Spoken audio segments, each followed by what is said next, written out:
Welcome to this deep dive. We're here to unpack some really fascinating topics using a whole stack of different sources. That's right. And today we are diving headfirst, really, into the world of 3D content creation software. It's a big one. It is. We're focusing on let's call them the heavyweights, Autodesk's Threads, Max, and Maya. And we're also looking at Blender, the open source tool that's, well, everywhere now. It really is making waves.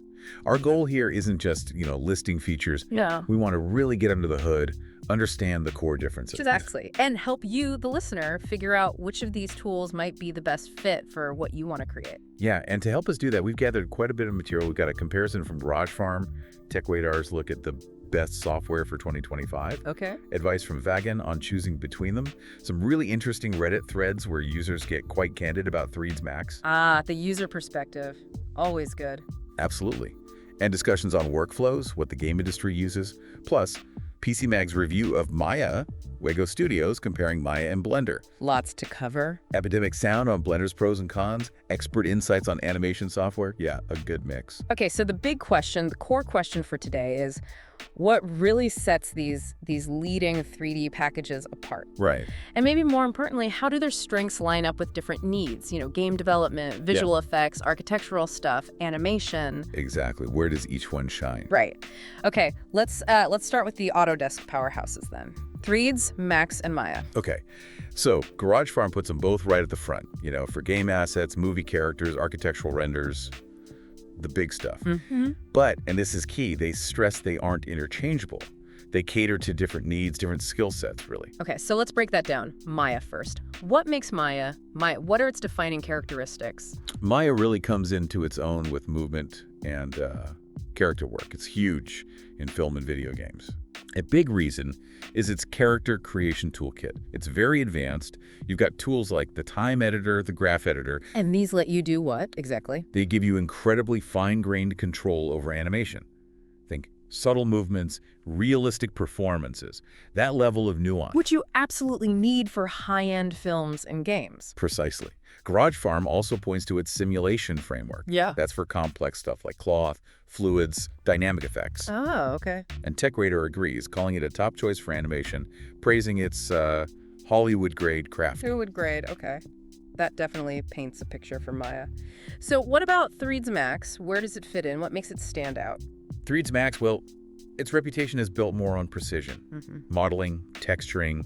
It's really strong for architectural visualization, product design. Okay, precision. How does it achieve that? Garage Farm mentions its user-friendly interface, but specifically the modifier stack. The modifier stack. Think of it like a history of non-destructive steps. You apply modifiers, but you can go back and tweak earlier ones without wrecking everything. Ah, that sounds incredibly useful for design work, iteration. Exactly. Big advantage there. And it also comes with the Arnold renderer integrated, which helps get those photorealistic results. Plus, its spline-based modeling is apparently very good for architectural shapes, clean lines. Right, geometric forms. Yeah. And Tech Radar backs this up, calling Max top 3D modeling software overall, especially for game devs, interior designers, architects needing professional modeling, texturing, that sort of thing. Okay, so a picture is definitely emerging. Maya for the fluid, the characters, the animation. Right. And Threads Max for the solid, the structured, the precise environments and objects. That's a good way to put it, yeah. So let's dig a bit deeper. How do they actually feel different to use the interface, the workflow? Okay, yeah. So Maya's interface is highly customizable. Garage Farm notes this is great for pros on complex projects. They can set it up exactly how they need it. Tailor it to the job. Yeah. Exactly. Threads Max, on the other hand, often feels a bit more straightforward, maybe more immediately user-friendly, particularly if your main focus is just building the 3D shapes. And the actual building process, the modeling tools themselves, how do they compare? This is where those specializations really show. Threads Max is generally seen as stronger for hard surface modeling. Hard surface meaning? Things with clean edges, geometric shapes, buildings, cars, props, machinery, that kind of stuff. Got it. Maya excels more in organic modeling, characters, creatures, anything that needs to look more natural, flowing. Okay. It has better sculpting tools, better deformation tools for things like muscles moving or cloth folding. Right. And we should probably bring Blender in here too, shouldn't we? How does it compare on modeling? Definitely. Wego Studios highlights Blender's geometry nodes. It's a different approach, Non-destructive parametric modeling using visual nodes. Parametric, meaning you can change parameters and the model updates. Exactly. Very powerful for iteration and complex setups. They also praise Blender's sculpting tools, saying they're very intuitive and well integrated with the traditional modeling. So Maya and Blender maybe have an edge for characters and natural forms, Arguably. while Max holds strong for the structured elements. Okay, what about making things move? Animation. Animation. This is really Maya's domain, as GarageFarm emphasizes. It just has a more extensive, more sophisticated set of animation tools compared to Max. So for professional animators. It's often the go-to, especially in film and AAA games. Yeah. You can get incredibly complex, refined animations, think detailed facial expressions, nuanced character movement. The motion capture integration too. Oh yeah, strong support for motion capture data, Yeah. bringing real performances into a digital realm. And 3ds Max, can it animate? Oh, absolutely. It can animate. It's capable, Yeah. but it's generally not seen as its core strength. Yeah. If you're a specialist doing high-end character animation, Maya just offers more depth there. Understood. Okay, let's talk rendering. Getting that final polished look, how do they stack up? Well, both 3ds Max and Maya integrate the Arnold renderer. It's a powerful, physically based renderer, pretty standard for photorealism. So similar there. In terms of having Arnold available, yes. Blender, though, as Wego Studios notes, comes with two main built-in renderers. Right, Cycles and Eevee. Exactly. Cycles is the high-quality, physically based one, great for final renders. Eevee is real-time, which is amazing for previews, look development, getting instant feedback. That real-time aspect sounds very appealing. It is. Plus, Blender has a very flexible node-based system for creating materials, giving artists a lot of control. Okay. One really practical thing, operating systems. Big differences here, right? Huge difference. GarageFarm makes it very clear. 3ds Max is Windows only. Period. Still. Wow, that's a major limitation. It really can be, especially for studios using Macs or Linux. Maya and Blender, however, are both cross-platform. Windows, Mac OS, Linux. Much more flexible. Much more. Easier to fit into diverse pipelines, individual artist preferences. It's a significant advantage for them. Okay, that gives us a solid grounding in the Autodesk giants. Let's pivot now to Blender, the open source disruptor. What's the fundamental appeal here? The number one thing. Ah, It's completely free and open source. can't argue with free. Exactly. Yeah. Epidemic Sound really emphasizes this. It makes it accessible to absolutely everyone. Hobbyists, students, professionals, commercial work, everything. No barrier to entry cost-wise. And the open source part means community development. Precisely. A huge global community drives its development. So you get frequent updates, rapid feature additions. It evolves very quickly. Wego Studios points to this as a key reason for its massive popularity. Especially for freelancers, indie studios. Yeah, the versatility and zero cost are just a killer combination for them. And it does seem incredibly versatile. It handles pretty much the whole 3D process. It really does. TechRadar calls it out for supporting the entire pipeline. Modeling, rigging, animation, simulation, rendering, compositing, motion tracking. Even video editing. Basic video editing, yeah. Yeah. And even 2D animation now. Yeah. Epidemic Sound basically says you can make anything from a feature film to a 3D print to a game, all within Blender. That all-in-one aspect must be a huge draw. It really is. So we see Blender everywhere now, but are the big studios, the professionals, really using it for serious projects? Yes, increasingly so. It's a definite trend.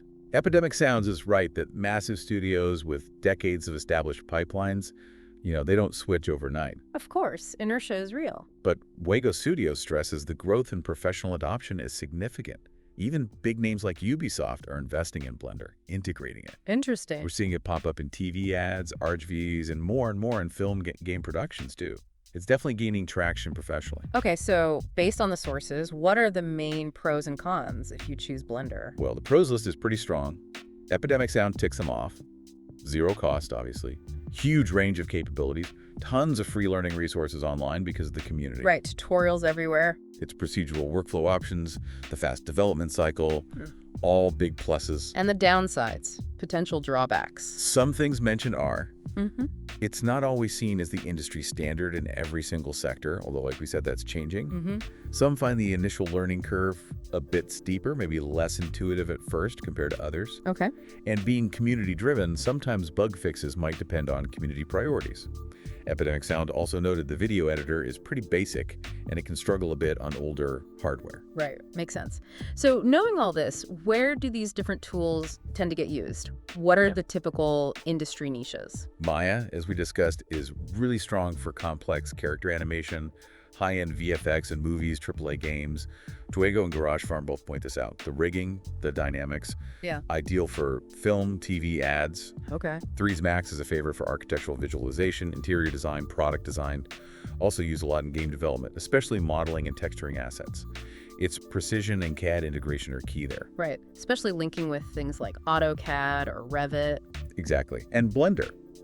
It's a fantastic starting point for beginners because it's free and has so many resources. Very popular in indie games, smaller animation studios, motion graphics, education.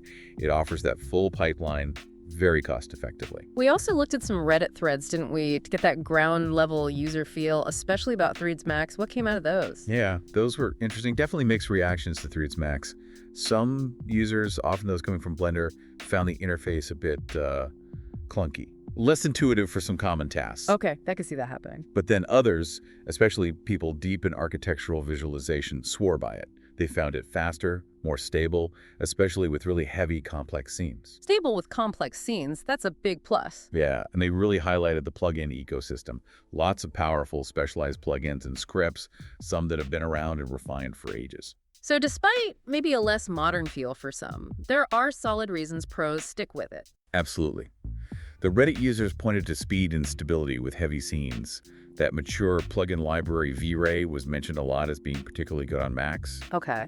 Also, strong import-export with CAD and Revit files, which is critical for architects. The modifier stack again got praise for complex modeling, and just its established presence in arch fees, meaning lots of existing assets and industry know-how. Gotcha. But what about the downsides mentioned on Reddit? The main complaints were that somewhat dated UI feel, potential instability if you overload it with too many plugins. The Windows-only thing came up again, obviously. Right.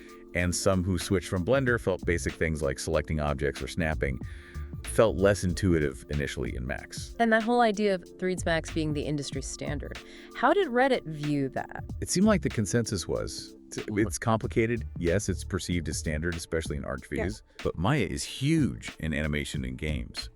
And Blender is making serious inroads everywhere. So the idea of one single standard might be fading. It really depends on the specific industry, the specific studio, the specific job. Yeah, that makes sense. The landscape is shifting. Some even argued Maya might now be more efficient for certain modeling tasks too. So it's definitely not clear-cut. Okay, really valuable context there. Let's quickly touch on the learning curve. Someone starting from scratch. Blender often gets the nod for beginners. Yeah. Mainly because it's free, and the learning resources online are just vast. Fuego and Epidemic Sound both mention this. But still a curve, right? Not easy. Oh, absolutely. It's powerful software. There's a lot to learn, whichever you choose. Maya is generally seen as maybe less beginner-friendly than Max, but incredibly deep for professionals. And Max. Max can feel unintuitive if you're used to something else, based on those Reddit comments, but many experienced users find its modeling workflow very efficient once they get it. Okay. And finally, performance. Any key differences there? PC Mag's review noted Maya has seen improvements, especially in handling models and animation playback. Good. But they also said stability can still be an issue with really, really high poly models sometimes. Okay. Blender generally has reasonable CPU use and makes good use of the graphics card. Yeah. And the Reddit consensus on Macs was that it can become unstable if you pile on too many complex plugins. Right, the plugin trade-off. Yeah. Okay, wow. We have covered a lot of ground in this deep dive. Let's try and pull together some key takeaways for you, the listener. Okay, so in a nutshell, Maya really stands out for character animation, visual effects. It's highly customizable, runs on multiple operating systems. Right. Big pluses there. Right. 3ds Max. Still very strong for modeling, rendering, especially architecture and product design. But remember, it's Windows only. That's a major factor. That's the point. And Blender. The free, versatile, all-in-one option. It handles the whole pipeline, gaining huge traction professionally. But be ready for potentially a steeper initial learning curve and maybe some quirks from its open source nature. So for you listening, trying to decide, it really boils down to thinking about your specific goals, doesn't it? Absolutely. Are you passionate about character animation? Or is it architectural design? making game assets. Or maybe you're just exploring 3D for the first time. Yeah, think about your projects. Your budget Blender being free is huge, your preferred operating system, and just the kind of workflow that clicks with you. Those factors should really help guide your choice. Definitely. And, looking at how fast things are changing, especially with tools like Blender getting so capable, it makes you wonder. Yeah. What are you thinking? Well, it prompts this thought. How is this whole 3D creation landscape going to look in, say, 5 years? Are we heading towards a future that's maybe more democratic, less tied to expensive proprietary software? A more democratized 3D world. That is definitely something interesting to think about.